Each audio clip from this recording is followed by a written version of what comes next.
I left South Korea in August of 2020 after 4 years of living and working there as a native English teacher. I originally applied through EPIK and got placed in the Cholanam-do language program. Now, it's been a few months since I've been back and I've had plenty of time to reflect on my time living and teaching in South Korea. If you've come across my channel before, then you know that I have made videos about living in Korea in the past, but today I wanted to do the ultimate guide to teaching in Korea. The topics that I'm going to talk about in this video are based off my own experiences and stories from other teachers I've met over the past 4 years, based off a public school environment. So if you are looking to work for a private academy or a hagwon, then not all of this information is necessarily going to apply to you. There's a huge amount of things that I wanted to cover in this ultimate guide, and so for easier viewing, what I'm going to do is split them into 6 shorter videos. All 6 of these videos are going to be linked down below in a playlist, and you can also find them on my channel. Everything is going to be time-stamped so that you can skip to a specific topic that interests you. The 6 videos will be: number 1, where will I live, city versus rural. Number 2, landing in Korea, orientation and contracts. Number 3, after school, apartments and co-teachers. Number 4, teaching schedules, class types and the weekends. Number 5, your first class, teaching tips and attitude to teaching. And number 6, the pros, the cons and the reality of teaching in South Korea. If you haven't already checked out the previous videos and topics to this ultimate guide, then go and do that first. Otherwise, let's crack on with the next topic. Before you can be accepted into Korea, you will need a TEFL or a TEFL equivalent qualification. This will give you some basic training on English as a second language, as well as teaching styles and classroom management and lesson planning. When you get to Korea, you will do an orientation period, and that could be between 1 to 2 weeks depending on your recruiter. Before you book your flight, you should be informed of a pickup location at Incheon Airport on a specific day and a specific time. You can then book your flight with this in mind. You'll be transported to your orientation location alongside all of the other new teachers joining Korea that same day. With COVID times, this is going to change slightly, as I'm aware you have to quarantine for 2 weeks at a hotel, but your recruiter will contact you with an information pack beforehand of where you need to be, when you need to be there, at what time, and who will meet you there at the other side. Orientation will cover a variety of different things. It is a chance for you to meet new teachers from around the globe, to make a few friends, and interact with people who are about to go through the same experiences that you are. You will have Korean history lessons, Korean culture lessons, Korean language lessons, and I'm pretty sure I had a Korean music lesson in my orientation, which was really awkward because nobody wanted to sing. You will also have lectures about classroom management, teaching styles, activities in the classroom, all of that kind of thing, to help prepare you for when you get to school and start teaching. You'll also do some kind of demo practice class where you will get some feedback so you feel a little more confident. You will be fed, though be aware it will be mostly Korean food. I believe in my orientation, breakfast had Western or Korean options, but lunch and dinner was Korean food only with no other alternatives. This shouldn't be surprising because you are now in South Korea and you are being introduced to the culture and the food. There will be the odd meal where you can go for something a little more Western, and I'm pretty sure my last day of orientation we had pizza ordered for us because by that point we were absolutely craving something from back home, so pizza. Personally, I struggled in the first couple of days with the smell of Korean food, but that was because I was dealing with jet lag at the time, and I can't say that I was particularly enthralled about things like seaweed soup, but that is because I had really never tried those things before, so it was just new and different. But now I absolutely love Korean food. Orientations are usually done in a university dorm-like building or a hotel, and it's likely that you will room share with another new teacher. You will have a health check during this time. Blood and urine tests will be done. If you fail these tests, they are usually looking for things that shouldn't be in your system, like drugs. If you fail this test, then you can be sent home. I have heard wild stories of different orientations where teachers ended up going home a couple of days after they arrived, so it does happen. Everyone's orientation experience is going to be different. Mine was good. Certain lectures didn't feel that useful and others were very useful. I felt like it was far too much sitting down and just listening for long periods of time, but there is also a huge amount of information that they are trying to give you to prepare you to move on to your new living arrangements. On your last day of orientation, you will be transported to your new town or school or picked up by a co-teacher or co-worker. Again, you're going to be told of this beforehand so that you have at least a day to be extremely nervous about it. Your co-teacher will then either take you to your school, your apartment, or to the immigration office, depending how much time you have and how far you have to travel. Ideally, they will take you to the immigration office first, as you are going to need to apply for your alien registration ID card, and this is important because you need this to open things like bank accounts and take out phone contracts. I personally was then taken to the bank so that I could get a bank card and then to my apartment where I was left to settle in. Your co-worker or co-teacher may want to take you to your school or maybe nice enough to take you to the supermarket where you can pick up a few bits. Depending what day you arrive in your new town, you may have to go to school the very next day, or if it's a weekend, you may have a few days to settle in and explore your local area.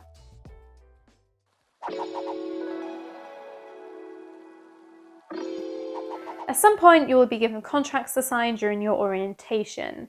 You will sign a copy for yourself, the school you will be working at, and the education office of your province.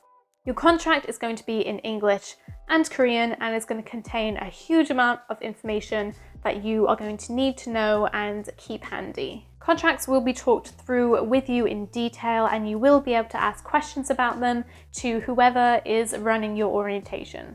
Public school contracts are a year long, so I started my very first contract on the 20th of August 2016 and it finished on the 20th of August 2017.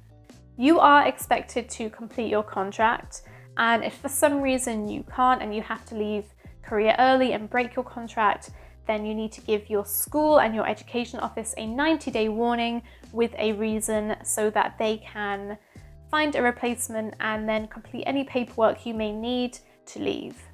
There is something called a midnight run where teachers who decide that they want to leave for whatever reason simply just get up and pack their stuff up and leave without telling a soul, and that puts the school and the education office in a bit of a pickle and comes across as quite rude, so I don't recommend it.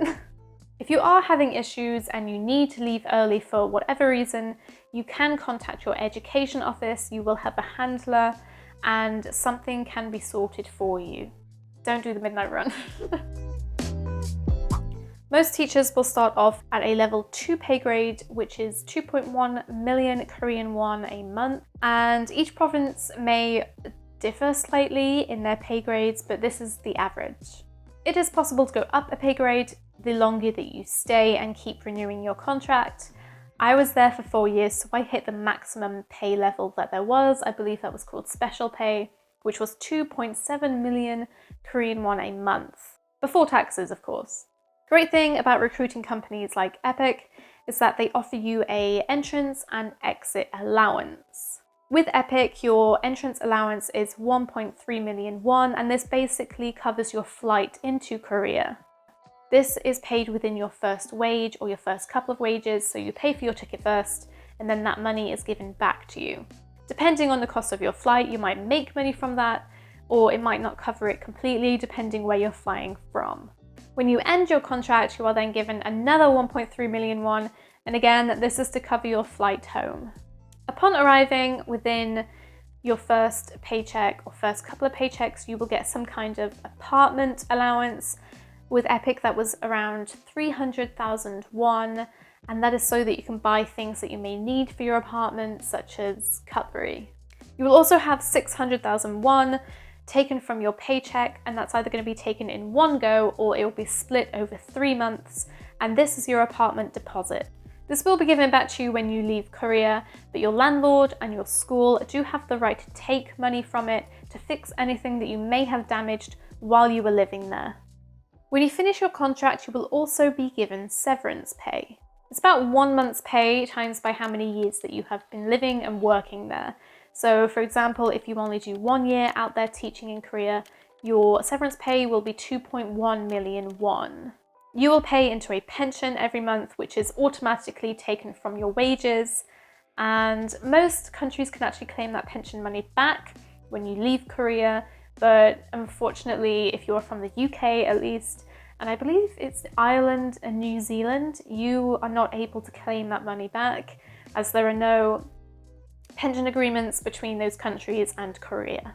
From your monthly pay, things like taxes and health insurance and school fees for lunches and school dinners will also be deducted. You will need to file for a residency certificate from your home country to be exempt in tax in South Korea. The paperwork needs to be done and given to your school when you arrive as soon as possible so that they can make sure that you don't pay unnecessary tax. You are entitled to about 26 days of holiday a year, I believe. Now, contracts have changed slightly since I left, or as I was leaving, so I'm not 100% sure about that, but for some reason in my mind I have 26 days, but I will fact check that for you and let you know. You will be allowed to take your vacation days during the winter and summer period in January and February and August. The winter vacation is actually really long. Plenty of time to go and visit some other countries and even go home if you want to. You can take vacation days and holiday days during term time, although this has to be approved by your school. All of your vacation requests will go through your co-teacher, the vice principal, and probably even the principal as well, and they will confirm your dates are okay in accordance with the school schedule. Vacation days, as far as I'm aware, do not include the weekends. You do need to watch out for days off in the year where the whole school has a day off for things like the school's birthday or certain Korean holidays, as you will have to use a vacation day to have that day off. National holidays, aka red days, will be written into your contract, so you'll know which days you're allowed to have off without using a vacation day, and any national holiday that is not in the contract, you'll need to use your own vacation time to be able to have that day off. If you do not wish to use a vacation day, for example, the school's birthday, then you do have the right to tell your school that you wish to go into work instead that day. Someone will have to come and open the school for you though, so you might ruin somebody else's day off. And the school also may refuse to open up just for you, and so you may be expected to use that vacation time anyway. It is completely up to you how hard you decide to fight for that one vacation day. Sick days aren't really a thing in Korea. You have them, they are there to use, but culturally you still go into work regardless. Now, I don't know if that attitude is going to change after the COVID pandemic, but the gesture of going into work even though you are unwell is supposed to show your dedication to your school, your job, and shows how hardworking you are. Now, if you really are sick, then you may be told to go home early, or you may be told to go to the doctors. If you have no classes for that morning, for example, you could call your co-worker and say, hey, I'm not well today, I'm actually going to go to the doctors first and then come into school, and then see what the school say in regards to allowing you to go home early. If you call in sick and then do not turn up for work, don't be surprised if somebody from your school comes to your apartment to check on you. They are making sure that you are okay, but also they are checking that you are genuinely sick. I have had friends who called in sick as they would back home, which is, normal to them, and then found the principal on their front doorstep. If you need more than 3 days off in a row, then a note will be needed from your doctor, just like in other countries. But mostly teachers just stick it out. I remember having the worst chest infection in my first winter, in my first year, and I still went to school every day and taught regardless. Now, my co-teachers were actually quite sympathetic, and they either allowed me to go home after teaching, after lunchtime, or they helped me out in my classes as much as possible, because at one point my voice actually did disappear. It's one of those cultural differences, and it's one of those times where you have to remember and remind yourself that you are not in your home country and things do work differently. Renewing. If you decide you want to renew your contract and stay for another year, then you will have to go through an evaluation. Your result will depend on whether you are allowed to stay with your current school or not. This is based off things like attendance at work, your attitude, your teaching skills. The evaluation is done by your co-teacher and your principal. So if they decide they don't want you for some reason, then they can fail you.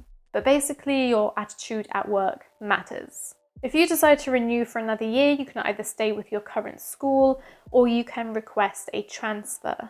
You cannot transfer out of your province. So if you work in Suncheon, Jeollanam-do, but actually you want to go and move to Incheon, you unfortunately cannot do that without having to reapply to a company like EPIK again. If you do renew, you also get a bonus of 2 million won, and that is usually split something like 1.3 million at the beginning of the new contract, and then the rest, the 700,000 won, is given to you when you end that contract. Making sure you finish those contracts, eh? When you receive your contract, make sure to read it through so you know exactly what you're entitled to and what it contains. I actually left a copy in my drawer at work so that I could whack it out whenever I needed to if I wanted to check something. Your school and co-workers will not know your contract off the back of their hands, and so every now and again you may need to bring it out just to confirm something for them, such as a national holiday. I also kept all 4 of my contracts while I was out there, just in case when I left Korea and I came back to apply for jobs here, I needed them as proof of employment. That was a lot of information. Thank you for watching this video. Make sure not to miss the next installment of the Ultimate Teaching Guide in Korea. You can find the playlist down below or on my channel. Yeah, I hope to see you in the next video and have a great day.